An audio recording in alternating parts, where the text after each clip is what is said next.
Welcome to money management channel. இந்த week market நெகட்டிவா தான் க்ளோஸ் ஆயிருக்கு. மார்க்கெட்டை பொறுத்த வரைக்கும் இந்த வீக் ஃபுல்லா பெரிய மூவ்மெண்ட் இல்லாம இருந்தாலும் லாஸ்ட் டே அன்னைக்கு ஒரு நல்ல ஃபாலோ பார்த்திருக்கு. நிப்டி 400 பாயிண்ட்ஸ்க்கு மேல வந்து கரெக்ஷன் ஆயிருக்கு. இப்போ 1 மணி லெவல்ல ரெக்கார்ட் பண்ணிட்டு இருக்கிறோம். ஸோ இந்த டைம்ல பாத்தீங்க அப்படின்னா 3% பக்கமா மார்க்கெட் வந்து கரெக்ஷன் ஆயிருக்கு. எக்ஸ்போர்ட் பண்ணிட்டு இருந்தா நம்மளும் பல டைம் டிஸ்கஸ் பண்ணிட்டு இருந்தா அந்த 50% கரெக்ஷன் வந்து ரீச் ஆயிருச்சு. ஸோ மார்க்கெட் வந்து நெக்ஸ்ட் லெவலா பாத்தீங்க அப்படின்னா 20% வரைக்கும் கரெக்டா வாய்ப்பு இருக்கு.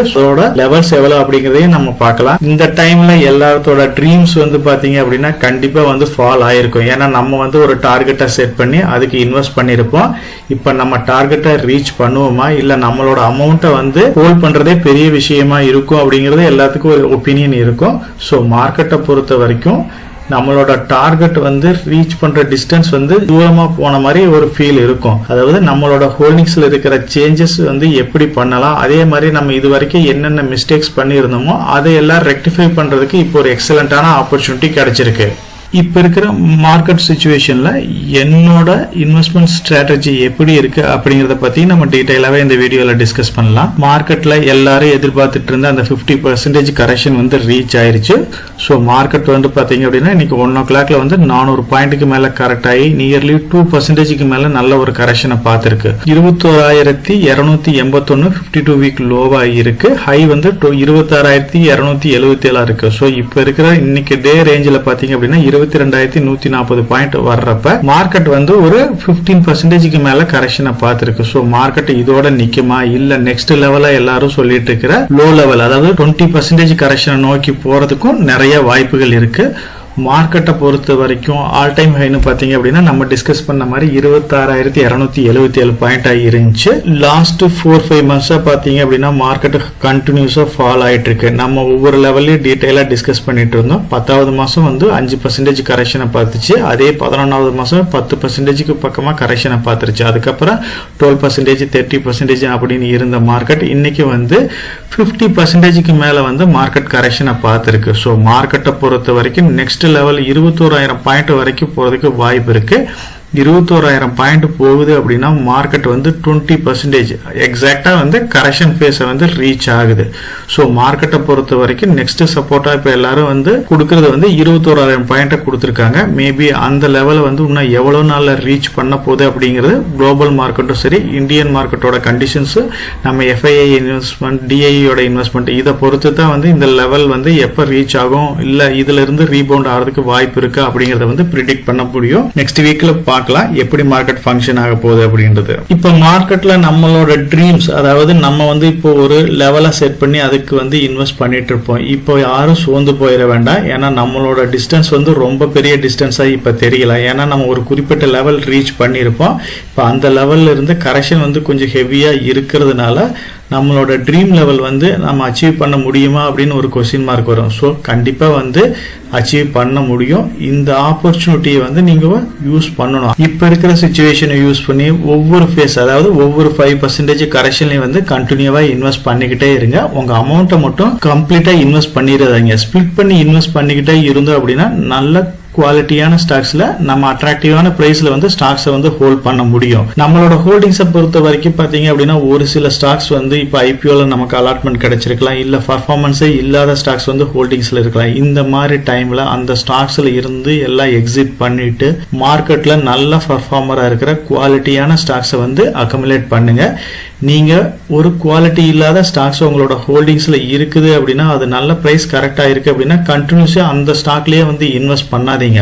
ஃபியூச்சர் growth இருக்கிற நியூ ஸ்டாக்ஸை வந்து ஐடென்டிஃபை பண்ணி இன்வெஸ்ட் பண்ணுங்க. இதுதான் வந்து கரெக்டான டைம். இந்த ஆப்பர்ச்சுனிட்டியும் இந்த டைமையும் கண்டிப்பா மிஸ் பண்ணிடாதீங்க. மார்க்கெட்டை பொறுத்த வரைக்கும் நான் இப்போ வந்து ஒரு நல்ல ஆப்பர்ச்சுனிட்டியாக தான் பார்க்குறேன். ஏன்னா லாஸ்ட் 10 இயர்ஸா வந்து நம்மளும் மார்க்கெட்டில் இன்வெஸ்ட் பண்ணிட்டு இருக்கிறதுனால அதில் எவ்வளோ டிஃபிகல்ட்டிஸ் ஃபேஸ் பண்ணியிருக்கிறங்கிறது நம்மளே டீட்டெயிலாக டிஸ்கஸ் பண்ணியிருக்கிறோம். என்னோட ஜேர்னியில் வந்து எவ்வளோ டிஃபிகல்ட்டிஸ் ஃபேஸ் பண்ண என்னோட ஹோல்டிங்ஸை வந்து எப்படி பில்ட் பண்ண அப்படிங்கிறத பற்றி நம்ம டீட்டெயிலாகவே டிஸ்கஸ் பண்ணியிருக்கிறோம். இப்போ லாஸ்ட்டாக கூட பார்த்தீங்க அப்படின்னா மார்க்கெட்டில் என்னென்ன சுச்சுவேஷனில் வந்து நம்ம கரெக்ஷனை வந்து ரீச் பண்ணியிருக்கோம், அது எந்தெந்த பர்சன்டேஜ் லெவலில் விழுந்திருக்கு, மறுபடியும் எவ்வளோ ஸ்பீடாக ரெக்கவர் ஆகிருக்கு, அதுக்கு எவ்வளோ டைம்ஸ் எடுத்திருக்கு அப்படிங்கிறத கூட நம்ம டீட்டெயிலாகவே டிஸ்கஸ் பண்ணிட்டோம். COVID-19 ஃபால் ஆகட்டும், அதுக்கு முன்னாடி இருந்த கரெக்ஷன்லேயும் வந்து எப்படி ரெக்கவர் ஃபேஸ் கொடுத்துருக்கு அப்படிங்கிறத பற்றி டீட்டெயிலாக டிஸ்கஸ் பண்ணியிருக்கிறோம். ஸோ மார்க்கெட்டை பொறுத்த வரைக்கும் கான்ஃபிடென்ட்டாக இன்வெஸ்ட் பண்ணுங்கள். கான்ஃபிடென்ட் அப்படிங்கிறப்ப குவாலிட்டியான ஸ்டாக்ஸ், நல்ல ஃபியூச்சர் growth இருக்கிற ஸ்டாக்ஸ்ல வந்து இன்வெஸ்ட் பண்ணுங்க. அதுதான் வந்து நெக்ஸ்ட் லெவலுக்கு எடுத்துட்டு போகும். அதை விட்டுட்டு நம்ம ஒரு ஸ்டாக்கை வந்து தப்பா ஐடென்டிஃபை பண்ணிட்டோம் அப்படின்றதுக்கோசரம் அதுலயே இன்வெஸ்ட் பண்ணாதீங்க. உங்களோட ஹோல்டிங்ஸையும் வந்து ரீபேலன்ஸ் பண்ணி உங்களோட போர்ட்ஃபோலியோவை ரீஅலோகேஷன் பண்றதுக்கு இது ஒரு எக்ஸலண்டான டைம். ஸோ என்னோட ஹோல்டிங்ஸ்லயும் பாத்தீங்க அப்படின்னா ஒரு சில நியூ ஸ்டாக்ஸ், நான் இது வரைக்கும் எக்ஸ்போர்ட் பண்ணிட்டு இருந்த ஸ்டாக்ஸை வந்து இன்னைக்கு ஆட் பண்ணியிருக்கேன். உங்களோட ஹோல்டிங்ஸ்ல குவாலிட்டியான ஸ்டாக்ஸ் ஆவரேஜ் பண்ணுங்க. நியூ ஸ்டாக்ஸ் எக்ஸலண்டான ஃபியூச்சர் growth இருக்கிற ஸ்டாக்ஸை வந்து ஆட் பண்ணுங்க. மார்க்கெட்டை பொறுத்த வரைக்கும் பாத்தீங்க அப்படின்னா என்னோட ஹோல்டிங்ஸ் வந்து இன்னைக்கு நியர்லி 2.5% பக்கமா வந்து கரெக்ஷனை பார்த்திருக்கு. ஸோ மார்க்கெட்ல இன்னைக்கு ஒரு சில ஸ்டாக்ஸ் வந்து பாத்தீங்க அப்படின்னா நியூவா ஆட் பண்ண. ஸோ ட்ரெண்ட் வந்து இது வரைக்கும் என்னோட ஹோல்டிங்ஸ்ல இல்ல. அதோட ஆல் டைம் ஹைல இருந்து பாத்தீங்க அப்படின்னா கொஞ்சம் ஓவர் வேல்யூஷனா இருந்தாலுமே இந்த ஸ்டாக் வந்து ஒரு 40% மேல கரெக்ஷன் ஆயிருக்கு. ஸோ இப்போ நான் பை பண்ணது வந்து எக்ஸாக்டான நல்ல பிரைஸ்னு சொல்ல முடியாது. உண்மையே இது வந்து ஓவர் வேல்யூஷன்ல தான் ட்ரெண்ட் இருக்கு. ஸோ இன்னும் மார்க்கெட்ல வந்து ஒரு 20% மேல ஃபால் ஆனாலும் நான் அக்குமுலேட் பண்ணலான்ட்டு தான் இருக்கேன். இன்னைக்கு வந்து மினிமம் குவான்டிட்டி, ஒரு குவான்டிட்டி தான் நான் வந்து அக்குமுலேட் பண்ணியிருக்கேன். ஸோ இன்னும் கீழே போக போக இந்த ஸ்டாக்ல வந்து நான் இன்வெஸ்ட் பண்ணலான் இருக்கேன். ட்ரெண்டை பொறுத்த வரைக்கும் கன்சியூமர் ரிலேட்டடான பிசினஸ், டாடா குரூப்ல இருக்கிற ஒரு ஸ்ட்ராங்கான கம்பெனி. ஸோ நல்ல ஒரு கரெக்ஷனை பார்த்ததுனால, இது ஃபியூச்சர் growth இருக்குதுனால இப்போ இந்த ஸ்டாக்கை வந்து இன்னைக்கு நான் செலக்ட் பண்ணிக்கிறேன். SCCL பொறுத்த வரைக்கும் நான் ஆல்ரெடி இந்த ஸ்டாக்கை வந்து ஹோல்டிங்ஸ்ல வச்சிருக்கிறேன். பிலோ 1000 கீழே நான் வந்து பை பண்ணியிருந்தேன். மறுபடியும் இது நியர்லி 1900க்கு மேல போயிட்டு இப்போ 1500 லெவல்ல ட்ரேட் ஆயிட்டு இருக்கு. இன்னைக்கு அந்த ஸ்டாக்கையும் வந்து ஒரு குறிப்பிட்ட குவான்டிட்டி வந்து நான் அக்குமுலேட் பண்ணேன். ஸோ மார்க்கெட்டை பொறுத்த வரைக்கும் நம்ம ஆல்ரெடி டிஸ்கஸ் பண்ண மாதிரி தான் குவாலிட்டியான கம்பெனிஸை வந்து ஆவரேஜ் பண்ணுங்க. நியூ ஸ்டாக்ஸ் ஐடென்டிஃபை பண்ணி ஃபியூச்சர் growth இருக்கிற கம்பெனிஸ்ல இன்வெஸ்ட் பண்ணுங்க. இதுதான் வந்து இப்போ நம்ம செய்ய வேண்டிய விஷயம். அமௌண்ட்டை மட்டும் வந்து சிங்கிள் ஸ்டாக்ல இன்வெஸ்ட் பண்ணாம ஸ்பிளிட் பண்ணி இன்வெஸ்ட் பண்ணிக்கிட்டே இருங்க. மார்க்கெட்டை பொறுத்த வரைக்கும் மார்க்கெட் ஃபால் ஆகுதுன்னு பயப்படாதீங்க. இது எல்லாமே வந்து ஒரு நல்ல ஆப்பர்ச்சுனிட்டி தான். ஆனால் மார்க்கெட் வந்து இமீடியட்டா ரீபவுண்ட் ஆகுமா அப்படின்னு கேட்டீங்க அப்படின்னா அதை கண்டிப்பா யாராலும் சொல்ல முடியாது. ஏன் இன்னும் 1 or 2 இயர்ஸ் இப்படியே கூட மார்க்கெட் இருக்கலாம். இல்ல 20ங்கிற லெவல்ல தாண்டி 30% வரைக்கும் கூட கரெக்ஷன் போகலாம். இப்போ இருக்கிற சிச்சுவேஷனும் பிரகாரம் பார்த்தாலுமே மார்க்கெட்டை பொறுத்த வரைக்கும் இந்தியன் மார்க்கெட் வந்து இன்னும் கொஞ்சம் ஹையர் வேல்யூஷன்ல தான் இருக்குது. அதனால FIIs வந்து இமீடியட்டா மார்க்கெட்டுக்குள்ள வர்றதுக்கு வாய்ப்பு கம்மியா தான் இருக்குது. மார்க்கெட் கரெக்ஷன் அப்படிங்கிறது கண்டினியூ ஆகிறதுக்கு தான் நிறைய பாசிபிலிட்டிஸ் இருக்கு. நம்ம கம்பெனிஸ் எல்லாம் இண்டிவிஜுவலா க்ரோ ஆக ஆரம்பிச்சா மட்டும்தான் வந்து இந்த ஓவர் வேல்யூஷன் வந்து நம்ம ஜஸ்டிஃபை பண்ண முடியும். இப்ப இருக்கிற சிச்சுவேஷன்ல வந்து நம்மளோட இந்தியன் மார்க்கெட் வந்து ஃபேர் வேல்யூஷன்ல தான் இருக்குது. இந்த டைம்ல நம்ம பண்ண வேண்டியது ஸ்ட்ராங்கான ப்ரொமோட்டர்ஸ் இருக்கிற குவாலிட்டியான கம்பெனிஸ்ல நல்ல கரெக்ஷனை பார்த்திருக்கிற ஸ்டாக்ஸ்ல வந்து கண்டினியூஸா இன்வெஸ்ட் பண்ணுங்க. உங்களோட ஹோல்டிங்ஸ்ல இருக்கிற குவாலிட்டியான ஸ்டாக்ஸ்ல வந்து ஆவரேஜ் பண்ணுங்க.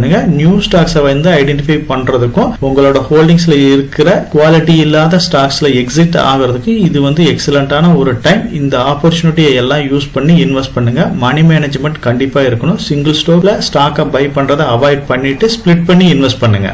ஒவ்வொருத்தரும் உங்களோட ஹோல்டிங்ஸ்ல இருக்கிற ஸ்டாக்ல எதுல எக்ஸிட் ஆகுறீங்க, எதுல ஆவரேஜ் பண்றீங்க, எந்த நியூ ஸ்டாக் செலக்ட் பண்றீங்க அப்படின்னு கமெண்ட் செக்ஷன்ல போஸ்ட் பண்ணுங்க. இந்த டிஸ்கஷன் வந்து எல்லாத்துக்கும் யூஸ்ஃபுல்லா இருக்கும். கமெண்ட் செக்ஷன்ல கண்டிப்பா எல்லாரும் போஸ்ட் பண்ணுங்க. நம்ம சேனல் மெம்பர் கம்யூனிட்டியில போர்ட்ஃபோலியோ அப்டேட், அதாவது என்னோட போர்ட்ஃபோலியோல என்ன ஸ்டாக் பை பண்றேன், என்ன ஸ்டாக் செல் பண்றேன், என்னென்ன சேஞ்சஸ் பண்ணிட்டு இருக்கேன், இதை பத்தி இன்ஃபர்மேஷன்ஸ் வந்து ஷேர் பண்ணிட்டு இருக்கேன். டெய்லி மார்க்கெட் அப்டேட் வந்து முடிஞ்ச வரைக்கும் போஸ்ட் பண்ணிட்டு இருக்கேன். கார்பரேட்ல என்னென்ன ஈவென்ட் இருக்கு, நம்மளோட இந்திய எக்கனாமியை பத்தி ஒரு சில யூஸ்ஃபுல்லான இன்ஃபர்மேஷன்ஸ் எல்லாமே ஷேர் பண்ணிட்டு இருக்கோம். மெம்பர் கம்யூனிட்டியில ஜாயின் பண்ணி இதை ரெகுலரா ஃபாலோ பண்ணீங்க அப்படின்னா உங்களுக்கு நாலேஜ் இம்ப்ரூவ் ஆகிறது மட்டும் இல்லாம உங்களோட போர்ட்ஃபோலியோவை ஹெல்த்தியா பில்ட் பண்றதுக்கு எல்லா வகையிலும் சப்போர்ட்டிவா இருக்கும். இப்ப டிஸ்கஸ் பண்ண இன்ஃபர்மேஷன் எல்லாம் உங்களுக்கு யூஸ்ஃபுல்லா இருக்கும்னு நினைக்கிறேன்.